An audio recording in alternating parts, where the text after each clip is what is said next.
that stuff. So if he does try to do something that's not the smartest thing, it will stop him from doing it, and it gives him a safety net so that if he does open up an email or something that he shouldn't, and manages or thinks he's even infected, or something comes up on the screen, those pop-ups can come up on the screen without your computer being infected. So even our customers with endpoints sometimes will see something pop on the screen saying, call the 800 number. And then we tell them, okay, just go ahead and hit Alt F4 on the keyboard, and it closes all the windows down. It's the same thing on a Mac, basically. It's just that those things can pop up sometimes, and customers will get a little antsy about that. But as long as they have that endpoint protection, their computer is safe. And we can actually connect over the Schrock desk if he's concerned about it. We can connect over the Schrock desk to the computer, and as part of that warranty, we can actually help him in one-on-one. So we don't do classes. The best place, honestly, in town for that is something like Metro. They've got some pretty nice cybersecurity classes and things like that that are very inexpensive to take. $50 a credit hour or something like that. But yeah, so to bring it into Village Point, we're open today from noon to 5, and yeah, we can take care of it for you.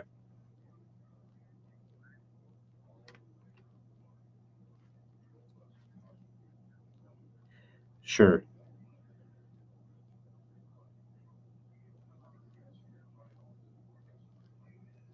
Oh yeah. Yeah, we could do a maintenance checkup while it's in there. It's $90 for a preventative maintenance check. Macs do need those too. We'll blow out the fans and everything. Long story short, the way that the story is going to probably end is, at the end we'll call and say, okay, there was or there wasn't a virus. If there wasn't a virus installed or a remote access Trojan, then there's nothing that needs to be done. If there was, then we need to remove that. Then we need to install the endpoint software.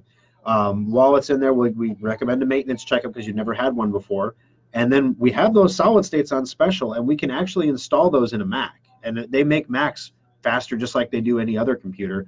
They'll probably recommend a solid state too. He doesn't have to do all that stuff, but our job is to just give him options. So if it's a situation where he's a little bit elderly, we're very sensitive to the fact in those situations we don't even want there to be the perception that we were trying to sell something to somebody who didn't understand what we were offering them. So if you would feel comfortable, leaving your number as well, we can call you about the upgrades and things like that, and then you guys can sit down together and make that decision, and then we can go ahead and execute whatever the wishes are. Okay.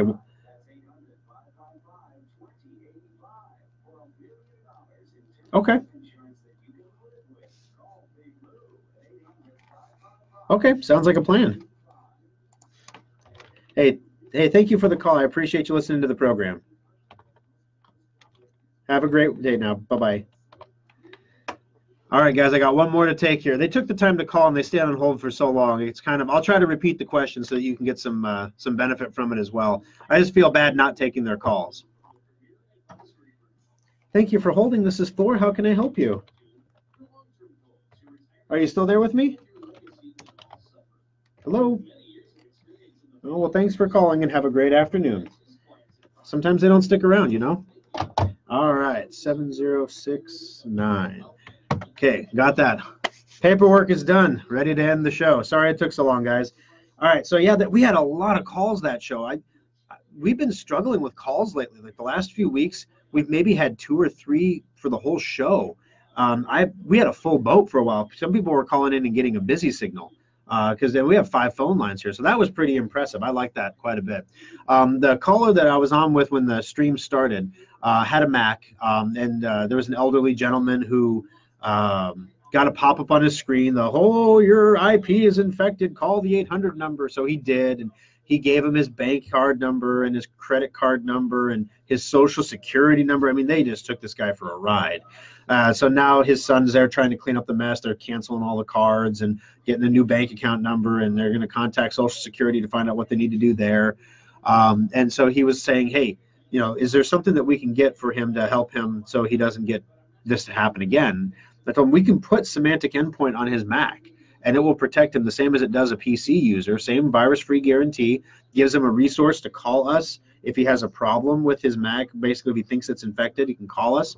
One of the things we've noticed this week now is in the past, when these pop-ups have come up on your screen to call the 800 number because of an infection, it's because your computer was already infected, and it was popping up on the screen, and they were basically scamming you. They would infect your computer, and then they'd have you call the 800 number, and they charge you like $400, pretending like they were your friend helping you to clean up the computer and get it back to where it was before they infected it in the first place. Well, now, because so many people have really good antivirus software, they have gone to a scare tactic where they pop this full screen pop-up up that says you're infected, but you're actually not infected. Your computer is not infected. And so then people who have endpoint call us and say, hey, I got this pop-up, am I infected? And at first we had them come in, or we did a remote session and scanned them because, we thought they could be, and this is really weird, but they could be. And then after a few times, we found out that when they're running endpoint, that's not the case. These are just pop-ups.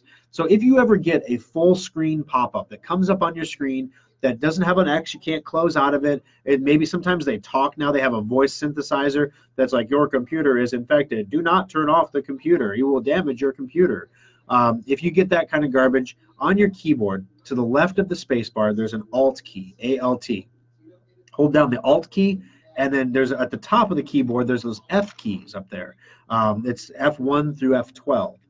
Go ahead and hold down Alt while you press F4. I won't do it right now because that'll end the feed, but it'll close any open windows that you have. Sometimes it'll give you a box that says, do you want to leave this window? The answer is, of course, yes. You click yes, and then you can shut those windows. But they're going to pop up from time to time on everybody's computer and for the foreseeable future. There was an article about Microsoft and some other online companies cracking down on this a little bit, trying to shut these servers down that are doing this. But that's something that's going to be a good thing when and if that can happen. The end of the show kind of got away from me there a little bit, so we didn't have a ton of time to go into details on this VPN stuff. But I kind of summarized it pretty quickly. How does a VPN work? I'm not going to get into the technical stuff of it. There are two main types of VPNs, either the corporate VPN or the public VPN. The corporate VPN allows you to access your computer at work when you're not at work. This is not the VPN we're talking about when you're using your individual computer and you want to mask what you're doing on the internet. This is a consumer VPN service. It's a piece of software that runs on your computer that provides a secure tunnel between your laptop or your desktop and the server that's giving you the data. So that secure tunnel. So if you go on the internet right now, let's say you were trying to get to the AfterSchrock. So you're going on Facebook. So on your computer, you typed, facebook.com/SchrockInnovations, enter. Your request was broadcast as a packet through all these different relays. First, it went to your internet service provider. That could be Cox or CenturyLink or Spectrum. And then it went to another internet service provider near where our server was. So that could be AT&T, for example. And then it went to our web server. And that's at Rackspace. So it went through Rackspace's network, and then it got to our web server. Then our web server responded and sent information back to you. And so there was boop, boop, boop, boop, boop, all the way back along the chain. Now, one of the things that you don't realize is a lot of the programs that you run on your computer are sending data back and forth on the internet all the time. And up until the last couple years, it has not been standard operating practice to send that data as encrypted data. This is a discussion that I very vividly remember we had when we redesigned Secure Updater a couple years ago. It was not industry standard at the time to send this information as encrypted information. Username and password, yes, that was encrypted. But what programs are available, what updates are available for your computer?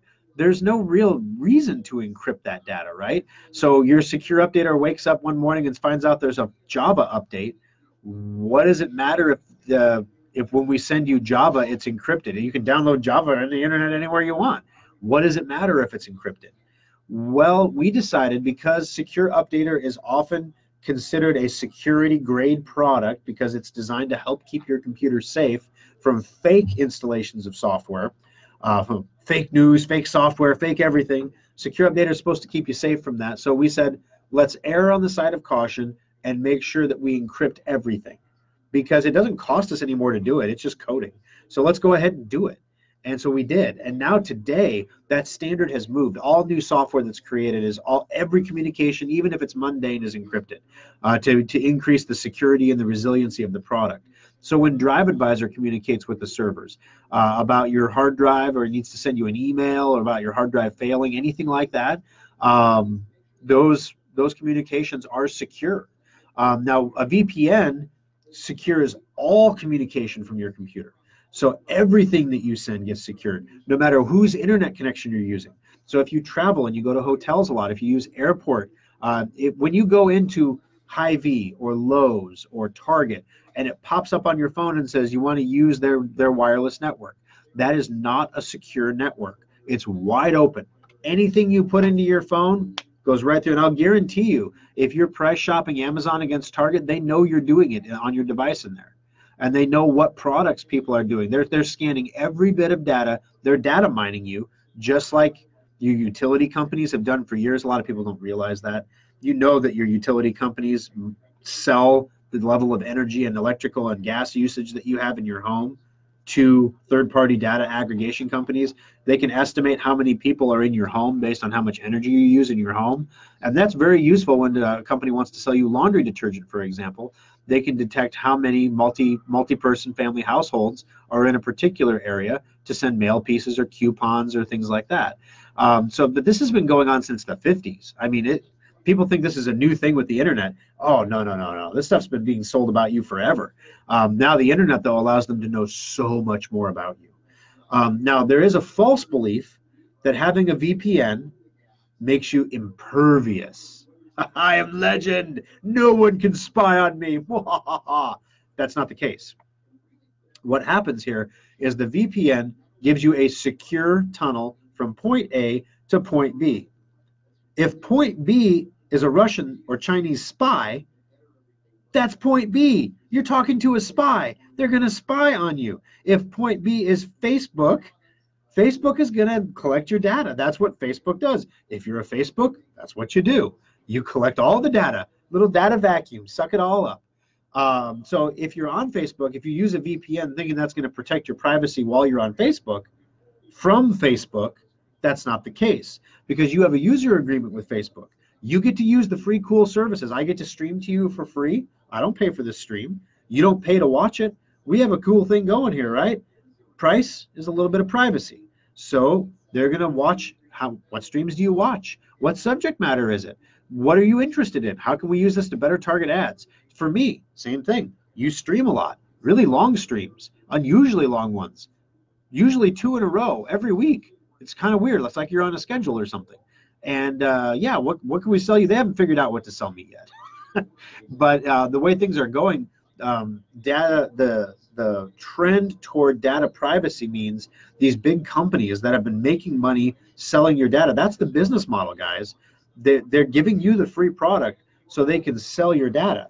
If they can't sell your data anymore, what do you think happens to the free product? So we have a choice now to make. At least it's black and white now. If you want the free product, you're going to give them your data. And if you don't want to give them your data, then don't use the free product. But if everyone in the world uses it's like saying if you want to use the benefits of a smartphone, you have to let your internet, your smartphone provider, your cell phone company will know everything about what you do with your phone. They will know how many calls you make, who you make them to, how long they last, what apps you run, how long you run them on your phone, what data is sent through those apps. Did you know that your cell phone company knows all that about you right now? You don't have to use a smartphone. Well, unless, of course, you want to be able to partake of the current, worldwide economy, then you pretty much have to have a smartphone anymore. It kills me that I can't text my dad. My dad's calling me. My dad's back in the hospital again. He had something weird happened, and he was literally had an uncontrolled bleed in his leg, and he waited an hour and a half to call anybody. He waited an hour to call me, and by the time I got there, literally it looked like a murder scene in the house. Like I'm going to have to cut the carpet out. It's that bad. And he lost a lot of blood. I had to call in. He wanted me to, here's some toilet paper. So I was like, Dad, you didn't cut yourself shaving. You're standing in a pool of blood. Like, literally, like, I'm going to lose it. This is not, so when you're dealing with a VPN, he doesn't have a cell phone. So he couldn't text me this morning and tell me they gave him a blood transfusion at 3 in the morning. He thought he should call me to tell me that. Just keeping me up to date. I get it. He's nervous. He's in the hospital. I'm at home. There's no one there with him. That's okay. You can call me at 3 in the morning, Dad. But if he knew how to text, I would sure like that better. So yeah, the current world is moving in the direction there. If you don't have one of these things, you can't participate. You can't do a lot of the things that other people can do.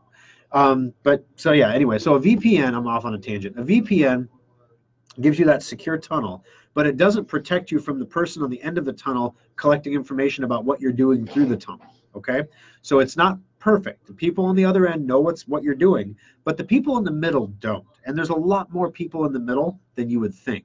There could be hundreds of people in the middle when you do anything on the internet. So it's pretty crazy. All right, who should use a VPN? We've already talked about people who travel a lot. If you're using a lot of public Wi-Fis, you should use a VPN. There are VPNs for your cell phone that you can run. Again, it's tricky. It can get very tricky on a phone. You can install a VPN on your router in your house, which is probably the number one best way. It's the most complicated way. But if you install it on the router, so you program your router to access the internet through the VPN as opposed to using Cox or Spectrum or CenturyLink or whatever you're using now, when you do that through the router, any wireless device in the house that connects to the router is protected by the VPN. So your own whole wireless network is then protected. So think about all the things in your house that can be wireless now. Your Ring video doorbell would all be protected by a VPN. Your cable converter that downloads all kinds of data from the internet all the time would be protected by the VPN. Any Internet of Things devices you have in the house, cameras, all that stuff, would be protected by the VPN. Now the problem here is sometimes this can cause issues with interconnected stuff. Being able to watch your Ring video doorbell from your phone, for example, might not work if you're using a VPN. So it's not the best solution for everybody. Sometimes you want to do it on the router. Sometimes you want to do it on the individual device, especially if, for example, I'm just going to say it, if you're downloading movies and TV shows using torrents online and not paying for them, if you do that, Cox, CenturyLink, Spectrum, Quest, whoever, they're going to send you a cease and desist. You're going to get a nasty gram saying stop doing that. If one of these companies decides to make an example out of you, the RIAA did this to like little old ladies. So grandson would come over and download like the latest rap music from one of these illegal file sharing sites, and he'd do it on grandma's computer, and then the recording industry comes in and says we're going to sue grandma for like $500,000 because she's downloading Snoop Diddy Dogg's rap music, and well, I don't know what you're talking about. Whose dog did I what? And what happened here? She obviously is not listening to rap music, so you can't really sue her because you can't prove that she actually did it. So there's no way to convict her, but they can sure ruin her financial life by suing the pants off her for years and make her hire lawyers and spend all this money. They're going to make an example out of somebody. If you don't want to be the example, get a VPN. That's if you're doing. If you don't know what I'm talking about, like downloading stuff off the internet illegally, blah blah blah, you're fine. VPN is something that you can install to increase your privacy. You're going to pay about $30 a month roughly for a VPN. They're usually unlimited. You can use them as much as you like without any throttling or anything. Usually, the free ones, unfortunately, are for the most part not to be trusted. So be careful when you're using the free ones. So this is exactly what ZDNet says about the free ones. Are the free VPN services any good? There are some good ones, but personally, I avoid all that are free. Why? It costs quite a lot to provide the infrastructure to operate a VPN service from the network pipes to the servers. That infrastructure has to be paid for somehow. If it's not paid for by user fees, it's likely to be paid for by advertising, data gathering, or some other nastier reason. The same thing, it's the Facebook model. You enjoying the free products, guys? Well, you're not paying for them, which means you're paying for them with your data. Enjoying the free VPN to protect your privacy? You're paying for it with your data. That's like, that's like buying the credit card insurance in case you lose your job. Do they still sell that? I haven't got a call about that in years. Like, in case you lose your job, we got credit card coverage that'll protect you. I mean, it's one of those things, like if you thought you were going to lose your job or if there was a risk of you losing your job, you should like take out all these credit card insurance policies, and then they make your minimum payments for you. So it's not going to get you out of debt or anything, but it's like that. It's stupid. There's no point. It's a waste of money. Here's another reason not to use the free services. This one's a lot scarier. Malware providers and criminal organizations have set up free VPN services that not only do not protect you, but they actually harvest your personal information and either use it or sell it to the highest bidder instead of being protected You are being plundered. Okay. So there's one of the big ones that was out recently. This recently was Ola. Ola, a free VPN with a side of botnet. Ola's founder has confirmed the popular VPN Chrome extension. This is a free thing you can put on your Chrome browser. Sells its users bandwidth in order to cover the cost of its free service, resulting in a vast botnet for sale network.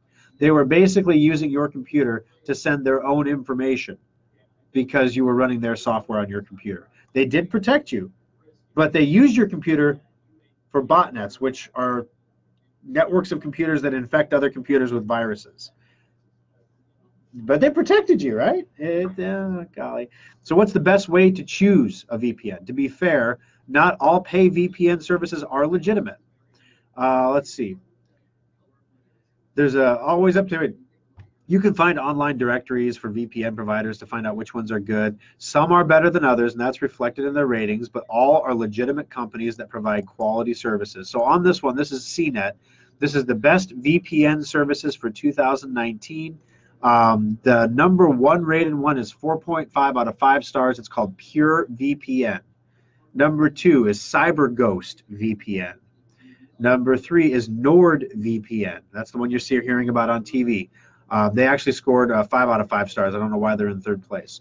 The next one is StrongVPN, IPVanish, ExpressVPN, and of course the all-time classic. I love this one. Hide My Ass. Yeah, this was okay. So back in the day, before VPNs or something you could install on your computer, you could go online. You go to hidemyass.com, and it would open up like a browser window within the browser window, and then you could navigate the internet at work and circumvent all the firewalls. Which it wasn't hard for them to stop this because they just blocked that domain, so you can't go to hidemyass.com anymore. Excuse my French, guys. It's the name of the service. And their logo is a donkey with a thumbs up. So. Let's see, VPR, private internet access, TorGuard, buffered VPN, Goose VPN. So anyway, you can find this list over on cnet.com. Yeah, so that's that. So let me see. That's the VPN thing. Sorry, I didn't get to finish that while we were on the air. All right, what do we got? Let's go through questions here. Glad to hear that you can buy a new solid-state drive now and have it installed in the summer when I come back to Nebraska. Yep, that's right. Like I said, the only trick is you have to know how large of one to buy. We put them all online in the specials section at SchrockInnovations.com. So let me, I'll give you a link here real quick. But yeah, you go to SchrockInnovations.com, and then you go to the specials page. So you go to shop and then specials. And you can see these. There's a 120, a 240, and a 480 there. Honestly, like I said, guys, it's the 50-50-50 game. It's $50 more, $50 more. If you wanted to play it safe, probably the best thing to do is just buy the 480. The more expensive one's $50 more, but it's going to give you double the space for $50 more. So even if you don't need that today, a lot of people don't realize, especially if you have an older computer, you might be hesitating a little bit about investing any money into the computer at all. Like maybe I shouldn't do this because I'm going to throw the computer away. We can actually pull the solid state hard drive out of the computer and move it to a new computer for you. So this upgrade is definitely a portable upgrade. It's an actual drive that plugs in. So if you buy it, we can always take it out and put it in your new computer and save you money on a new computer doing that. Or if you buy a new computer somewhere else, a lot of times we can move the drive into that computer.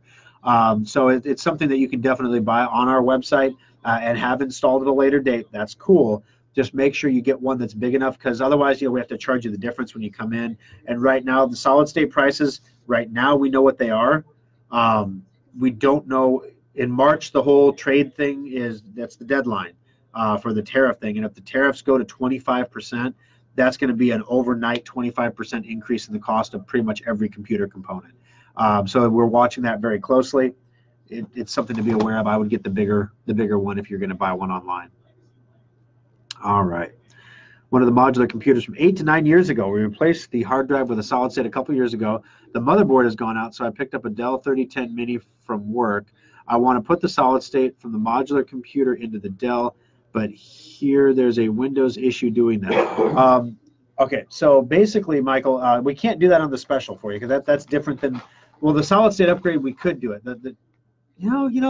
maybe there's a way around this. So you have the Dell Mini that you got at work, and it has a hard drive in it already that's running Windows and doing its thing.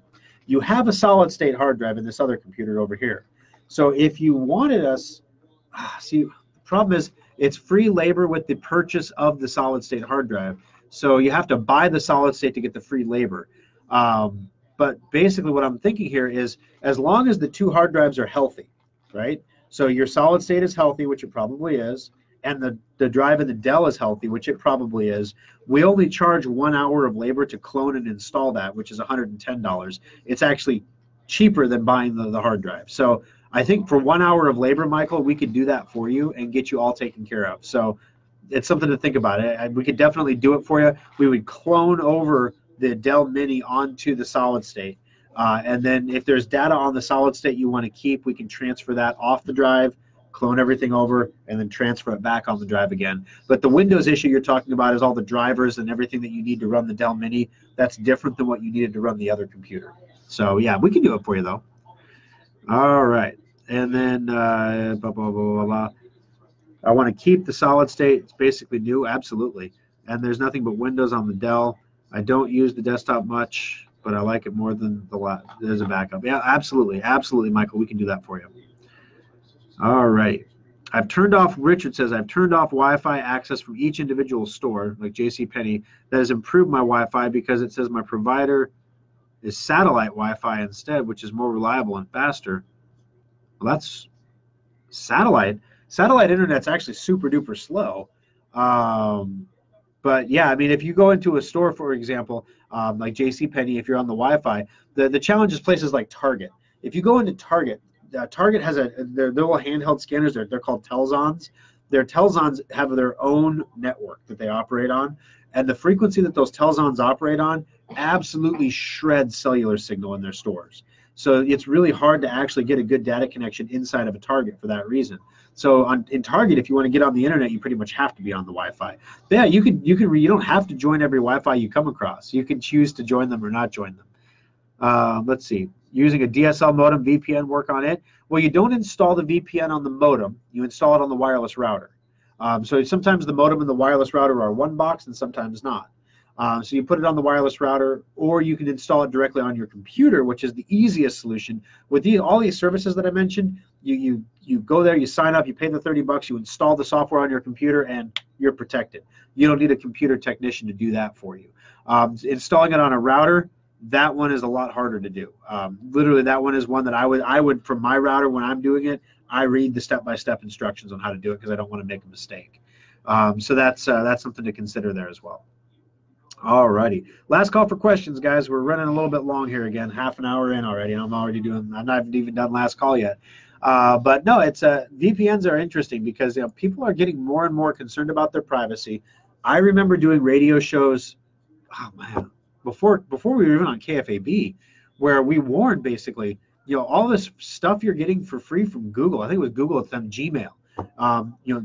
Google provides you with free email. Yahoo provides you with free email. AOL gives you free email. Why does everybody want to give you free email that's a big company? For example, there was a time when I said, if everyone is providing free email, email must be really cheap to provide.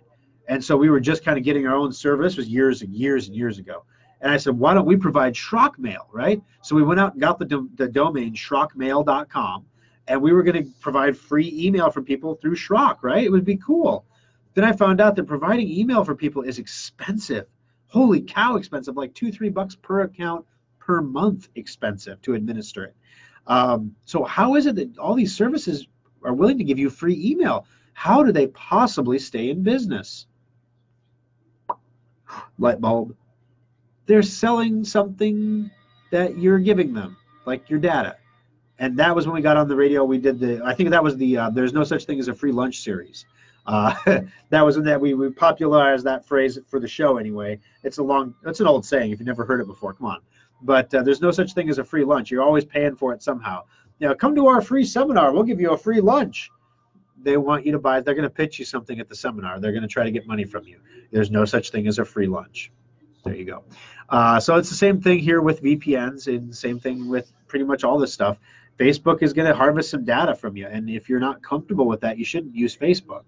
But then you can't be ticked off when you're excluded from things because people are using Google or Twitter or Facebook or whatever, and you can't get access to the stuff because you don't use Facebook. So for example, we've had some people complain they can't watch the AfterSchrock because they don't have a Facebook account, and Facebook just, they don't require you to have one to watch the show, but they nag the heck out of you. The pop-ups that take up the whole screen, yeah, sign into Facebook, and there's no obvious way to close them. They're hoping that people will just give in eventually and say it's just easier to sign into Facebook. Well, you can go to SchrockInnovations.com and you can watch this same video. When we post the radio shows up there on Monday, we download these videos from Facebook. There are videos, and we post them on our website. So you can watch them there using YouTube, the other free service that harvests all your data. So yeah, literally, I mean, because to stream video costs a lot of money, and we can get some leverage by using these free services to stream the video for it. And so video streaming, that was a big thing. That's what YouTube got started. And Google was struggling, trying to find a way to make money off YouTube for years. And there's still arguments that they may not be making any money off YouTube because, you know, no one wants to watch ads. And people, whenever you put an ad on it, people complained. So what's the next best thing? Well, we can watch what you're watching and develop a profile for you as a person. What kind of stuff are you interested in? And then we can sell those profiles to political campaigns, for example.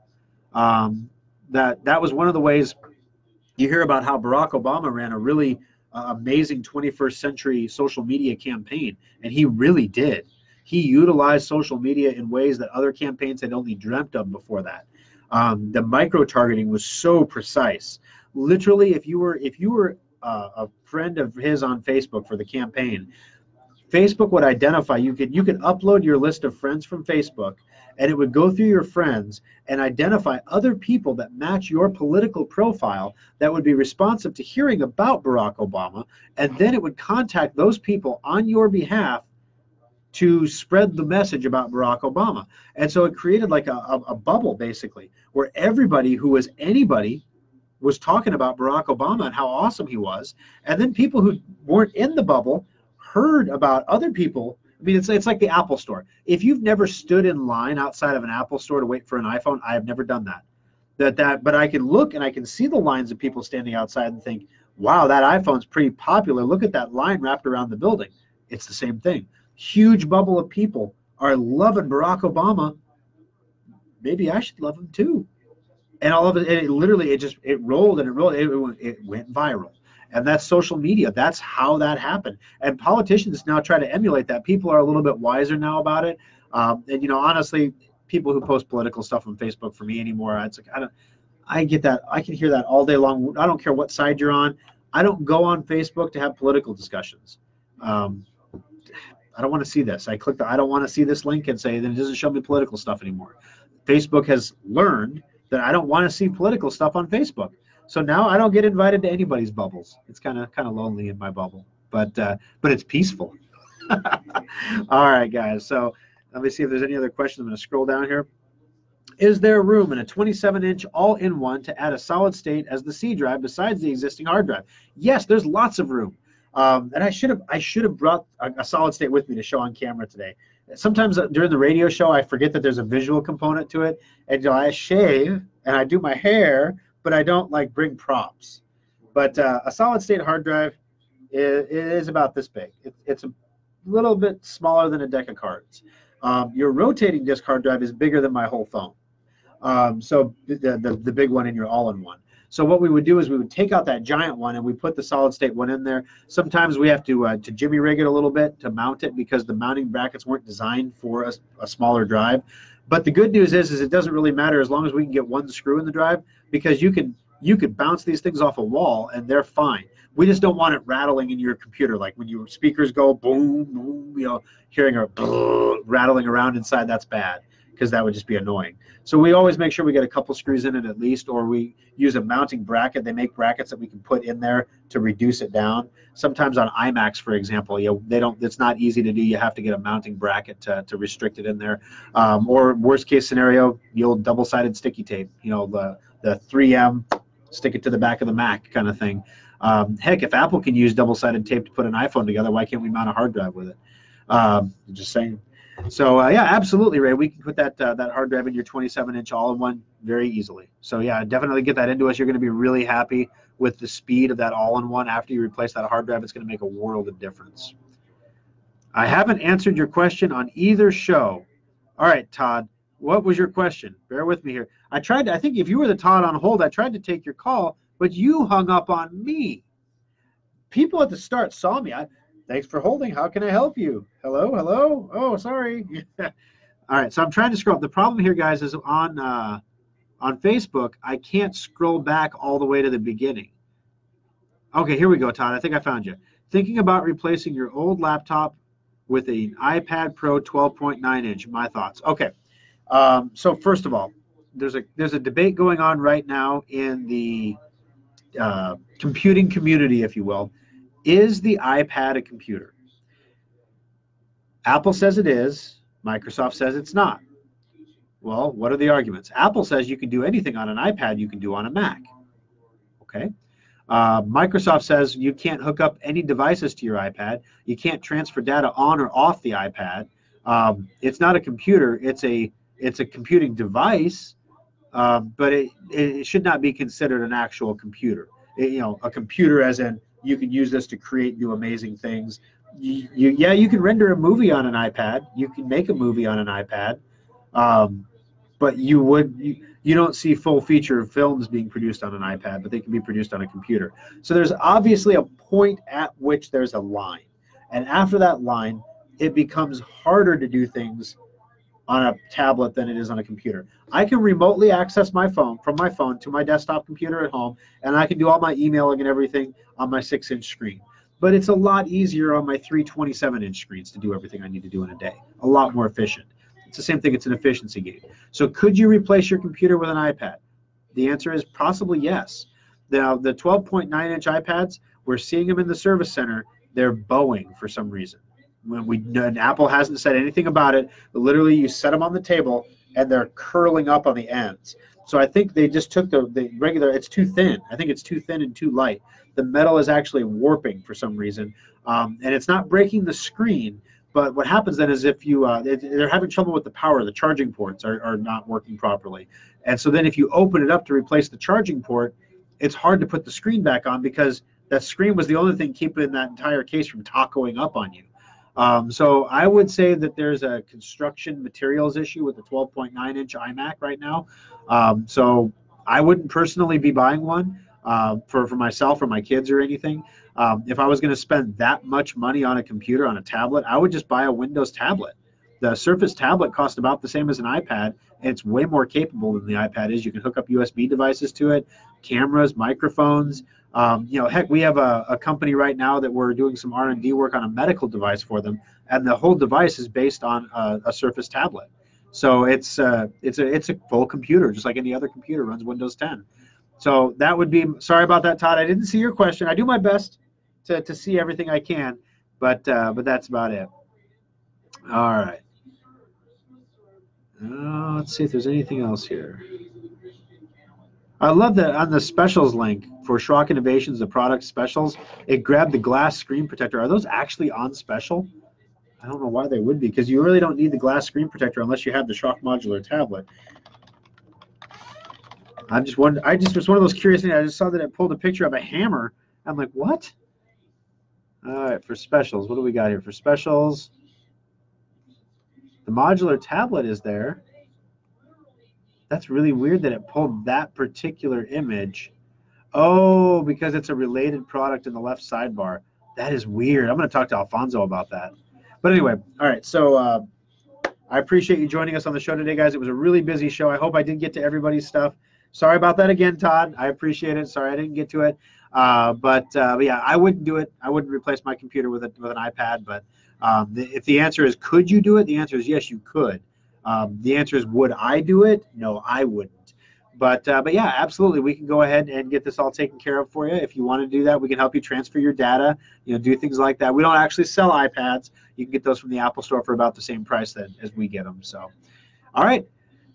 Guys, we're going to have a busy week in the service center this week. Hang in there with us. We're going to have a lot of people coming in for solid states. We sent out our email about the sale to all the Schrock customers yesterday, and then finished sending yesterday. And then next week we're going to be doing TV and some additional ads on Boomer Radio and some other places. So it's going to be fun. So if you were going to come in and get this done, this would be the week to do it. All right, thanks for joining us, guys. Have a great rest of the weekend, and we'll see you on Monday. Have a great day.